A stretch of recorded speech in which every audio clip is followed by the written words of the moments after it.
parce que tout simplement Diomaye xamul ne il a hérité d'un pays comme le Sénégal, un pays réew moo xam ni judduwul démb. boo dégguloo le discours du président globalement xam nga discours. Il y a la forme et il y a le fond. Il y a le fond. La forme. Et il y a la forme. Discours dafa mel ni voiture boo teg ci biti oto boo seen mu taxaw ci bopp koñ bi oto boo ko njëkkee gis forme bi ngay gis li ci biti. mën na rafet comme mën na ñaaw. su taaroo duggal ci biir ubbil bunti dugg xool ndax oto bi c'est bien parfumé ndax siège yi fauteuil yi set na ndax carcasse bi ci biir c'est bien collé ainsi de suite ainsi de suite. Discours dafa am dernière partie bu am solo maanaam nit ki nga xam ne moom mooy porter le discours est-ce que li mu génn ci gémmiñam méngoo na ak li nga xam ne moom mooy refléter son corps le gestuel. D'accord. La lecture faciale. Les signes les traits du visage. Alors ñu jël léegi le fond du discours avant ñoo ñëw sur la forme peut-être ak autre fond bi nous avons vu un président de la République madame qui nous a parlé de réalisation mais quelle réalisation moo tax discours jafe Bassirou Diomaye Faye jafe woon lool xam jafe woon na ci mbind ma jafe woon na ci articulation bi jafe woon na ci contenu bi jafe woon na ci teneur ngay président de la République bu Sénégal hérité d'un bilan d'un magistère de 12 ans avec tout ce qu'on a connu comme réalisation. Président di def discours il nous parle de forage il nous ramène en arrière en 1960 case de départ il nous parle de murs d'école kilomètres carrés il président Bassirou Diomaye Faye di kilométrer murs école yu ñu tabax. Heureusement que dans son discours le président nous dit l'État c'est la continuité que nous nous sommes plongés nous avons décidé de nous inscrire dans la continuité maanaam Bassirou Diomaye Faye ci compter li nga xam ne moom la fi Macky Sall bàyyi école yi c'est du livrable du PUDC Puma xaw ma ndax dégg nga li ma wax. bu baax seen réalisation yi la wax na ko d'ailleurs. mais ci loolu wax rek nous avons clôturé des écoles parce que du liggéey Diomaye parce que tout le monde sait que quand tu parles de bilan parce que président loolu la war a def ci discours am dafa war a wax nit ñi ne ñun lii la ñu def. ñun lii lañ fi teg lii lañ fi fekk non seulement waxul ñun lii lañ fi fekk parce que iñaane na wax ne lii ak lii ci Macky Sall lañ ko fi jëlee loolu moom mënu ko discours boo koy def nga nekk président de la République da ngay def le bilan l'existant ce qu'on appelle l'actif parce que tu hérites de l'actif tu hérites du passif actif mooy li nga xam ne am na ba pare. passif li nga xam ne mu ngi soog a am moom la nit ñi bëgg ainsi de suite lu amagul. léegi yow booy def bilan da ngay wax d'abord de l'actif am courage ne nit ñi nous avons trouvé ici autant d'écoles autant de lycées autant d'universités autant de postes de santé de cases de santé de centres de santé des hôpitaux ainsi de suite wax formation des jeunes emploi création de l'emploi logements sociaux couverture maladie universelle wax loolu yëpp ne fii lañ ko fekk léegi ñun bu ñu ñëwee ci la ñu sukkandiku andi lii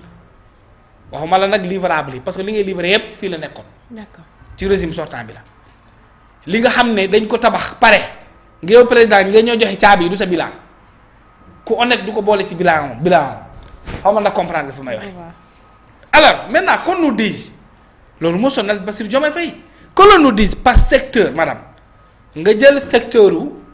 éducation nationale est-ce que xam nga benn dëkk sur les 557 communes du Sénégal fu Bassirou Diomaye Faye inauguré benn école xam nga ko. seen village nu mu tudd am nga village. am naa village seen village Bassirou Diomaye école état du Sénégal bu yi nga xam ne su Diomaye ak Sonko inauguré nañ foofu école. woon nañ la ñu ne nguur gi moo fi ñëw inspecteur de l'académie IF de l'autre département moo fi ñëw wala IA bi inauguré benn collège wala CEM wala benn lycée. musul am maanaam y a pas une pierre posée pour l'éducation nationale nga jógee l'éducation nationale madame nga dem ci li nga xam ne moom mooy enseignement supérieur le président sortant a modernisé l'université sénégalaise c'est vrai il a renforcé les amphithéâtres il a renforcé les pavillons fi nga xam ne xale yi fa la ñuy dëkk améliorer les conditions de vie de l'étudiant le décor terrestre mooy environnement beeg ainsi de suite créer ay universités yu bees Amadou Hampâté Amadou xawma nan Mahtar Mbow bu Diamniadio tu vas dans d'autres les ENO l'université virtuelle du Sénégal ainsi de suite jël bourse bi yokku wàññi frais dépense étudiant bi andi la couverture internet gratuite à l'intérieur de l'université léegi ñoom bu ñu ñëwee fii ci 2 ans yi fan nga gis ne Ousmane Sonko wala Diomaye wala ministre de l'enseignement supérieur ñu ne par rapport à la cartographie universitaire dolli nañ fi université dinañu améliorer université fi dinañ fi yokk cadre des tout-petits dinañ fi yokk pas cadre des tout-petits université par cadre des tout-petits mais dinañ fi dolli amphithéâtre dinañ fi yokk benn bâtiment boo xam ne peut-être ça prend en compte le nombre excessif débordant d'étudiants dans les salles da nga ko gis fenn ci Sénégal. mais kan li nga wax ni est-ce que am nañ koppar boobu pour mën ko. waaw mais léegi mais gisoo ko. pose de première pierre moom soxlawul koppar da ngay poser pierre. defar maquette moom boo woowee benn architecte mu defaral la benn maquette la volonté même l'expression de volonté ça nous a manqué madame. D'accord. L'expression de volonté ne y a l'université de Dakar tout Dakar vient à Dakar tout le Sénégal vient étudier à Dakar tout le Sénégal va aller à Saint-Louis mais je vais engager l'intérieur du pays lu mel ni Kaolack wala feneen ak feneen ci réew mi yaay tànn fi la neex mais je vais mettre là-bas une université moderne je crée des universités zonales par exemple par secteur je dis par exemple vous prenez la zone Casamance ils auront une université comme Dakar la zone Sénégal orientale le Jolof le Bawol le nord du pays des universités capables de recevoir nos volonté la rek ensuite nga dessiner say maquette bi tamit da ngay fay architecte rek ñu defaral la ko li gën a yomb loolu nga xam ne da ngay joxe 20 000 30 000 1 million à un architecte mu defaral la des plans modernes ils ont ATP avec eux mën na la ko defaral gratuitement ay universités yoo xam ne c'est des universités conformes aux exigences de ce Sénégal du 21e siècle échec total ci enseignement supérieur nga jóge enseignement supérieur tuddal beneen secteur nga dem dans la pêche waa ji moo dem ba poste Thiaroye ne la ñun bu ñu faloo jën dina fi bëri ba da ngeen di génn seen i ndama seen i paan seen i pañe di ko may ci dëkk bi parce que tout simplement nous allons renégocier les contrats avec les Chinois nous allons foutre le camp dehors ñi nga xam ne ñoom ñoo les Européens les bateaux de pêche qui pêchent tout qui ne laissent rien du tout cette sale pêche qui est pratiquée dans nos côtes waa ji moo ko waxoon tey jën am na est-ce que jën am na ci dëkk bi est-ce que jaaykatu jën yi ñoo ngi yor seen i pañe di dugg ci dëkk bi di maye ay jën tout ça n'existe pas donc pour la pêche qui est un sous-secteur important dans notre économie aujourd'hui on est beaucoup plus dans la catastrophe que dans la capacité de produire pour que nos pêcheurs puissent être riches tu prends l'emploi des jeunes aujourd'hui ils ont employé qui ils ont fait perdre à plus de 40 000 jeunes sénégalais qui ont perdu leur travail où est ce travail que ce gouvernement bi nga xam ne moo fi nekk teg na ko sur place taxawal na ko ba sénégalais di ci gis seen bopp di ci am liggéey l'emploi des jeunes mu nekk une réalité mu ngi nii booy yaa ngi ci géej di dem di lab am milliers ils sont là sur le désert du Sahara ils se font engloutir par les pluies du désert ils se font engloutir par la mer Méditerranée le phénomène est devenu beaucoup plus intense parce que tout simplement ces hommes-là qui nous avaient promis des mois et des merveilles aujourd'hui ñoom ñoo ngi seen bopp nekkuñ ci donc l'emploi des jeunes aussi bilan quasiment zéro. D'accord. Alors tu sors de ce secteur-là tu prends un autre secteur sur le plan sécuritaire est-ce qu'aujourd'hui on nous parle de l'économie militaire mais c'est un président de la République souverainiste qui va inaugurer benn usine de montage de camions militaires usine de montage la technique tu ne l'as pas comment faire un pneu tu ne l'as pas comment faire un cercle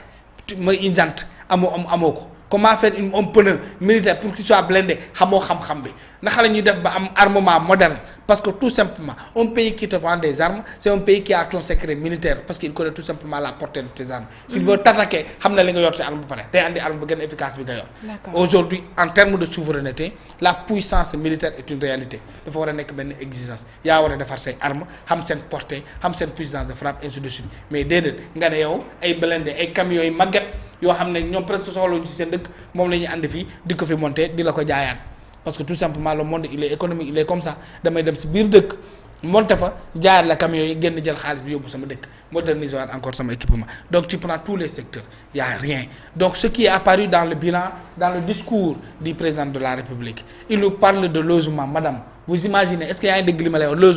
logements sociaux nee na ñaata la ciy def 20 milliards 20 mois pour combien de bâtiments pour combien de logements nee na 30 000 boo déggee 20 milliards dëgg 30 000 nga yaakaar ne lu bëri la tu prends 20 milliards nga diviser ko par 30 000 ça te fait 670 000 francs CFA par logement waa 670 000 daa mën dara ñaari weer location la di am na ñuy fay 500 000 location. waay am na ñuy fay 250 000 location am na ñuy fay 300 000 comme boo jëlee 600 000 nga diviser ko par 2 du muy 300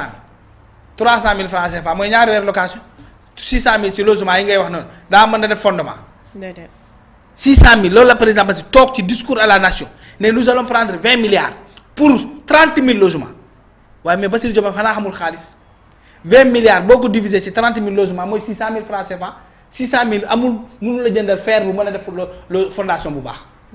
600 000 mënu la jëndal fer bu mën a def fondation bu baax. terrain bu normal yaa ngi dégg mënu la jox sa terrain bu baax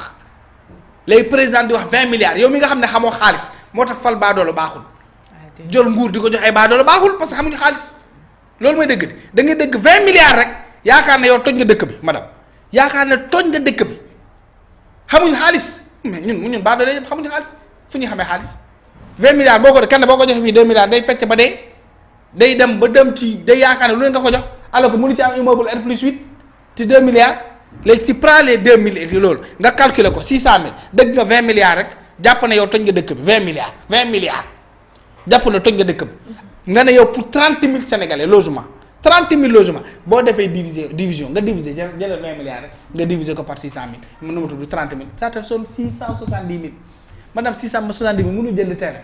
alors que dans le monde tu vas au Rwanda tu vas en Ouganda tu vas en Afrique du Sud tu vas dans ces pays là yi nga xam ne mën nañ yaakaar ci ñoom développement da ngay génn ci dëkk taax yu mag yi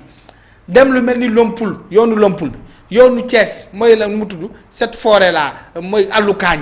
te quitte Kaolack tu dépasses Fatick mais tu vois des forêts vastes capables d'accueillir de nouvelles villes. foofu la ñuy tollu président de la République mu jël 600 logements